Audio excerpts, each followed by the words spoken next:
প্রিয় হোমিওপ্যাথি বন্ধু, যারা হোমিওপ্যাথি চর্চা করেন, যারা হোমিওপ্যাথি ভালোবাসেন এবং যারা হোমিওপ্যাথি ফ্যামিলি থেকে হোমিও পছন্দ করেন, ভিডিওটি তাদের জন্য।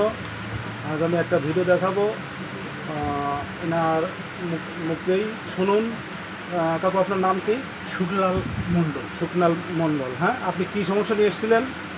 প্রথমে আমি অনেক দিন ধরে স্পন্ডাইটিস যে ব্যথা, সেই ব্যথা খুব কষ্ট পাইছি। কম করে 30-35 বছর ধরে সেই ব্যথা। পরে 5-7-10 দিন ওষুধ খাওয়ার পরে আমি আর কোনো রকম অসুবিধে হচ্ছে না এবং খাওয়ার ফিরতি পারতাম না। সেই ব্যথা খুব ভালো বুঝতে।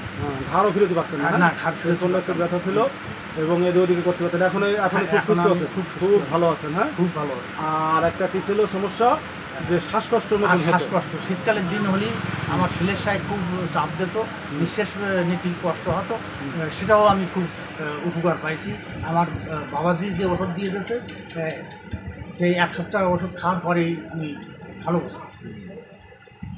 তাহলে শুনলেন যে রোগীর মুখ থেকেই যে 1 সপ্তাহ ওষুধ খাওয়ার পরে, একবার ওষুধ খাওয়ার পরে উনি অনেক সুস্থ। ঘাড়ও ফিরতে পারতেন না, এখন আপাতত ঘাড়ও ফিরতে পারছেন, ব্যথাও কোথাও নাই এবং বুকে ব্যথা হতো এবং যে হাঁপানি শ্বাসকষ্টের মতো হতো সেটাও আপনার অনেক কম। বুকে ব্যথা হতো অনেকটা। আচ্ছা, এবং গ্যাসের সমস্যাও কম। হ্যাঁ, গ্যাসের সমস্যাও ছিল, কিন্তু ওষুধ খাওয়ার পরে গ্যাসের সমস্যাও অনেক কম আছে। এবং এই সমস্যাটা হতো ঠান্ডা লাগলে, তখন শীতকালের সময়টা সেটা বেশি হতো। তাহলে বন্ধুরা, শুনলেন আপনারা রোগীর মুখ থেকেই যে উনি 1 সপ্তাহ ওষুধ খাওয়ার পরেই উনি খুব ভালো আছেন এবং চলতে ফিরতে পারছেন। ঘাড়ের কোনো অসুবিধা হচ্ছে না।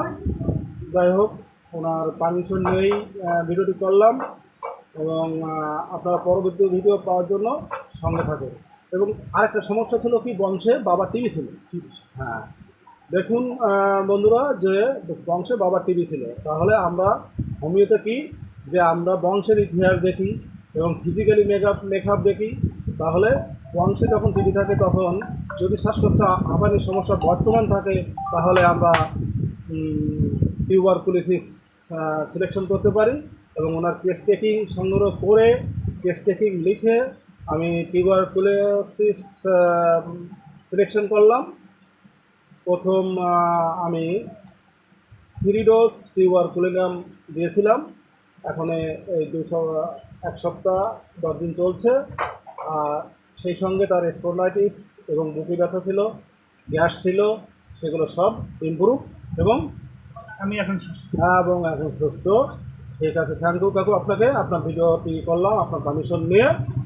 পরবর্তীতে পাওয়ার জন্য সঙ্গে থাকুন।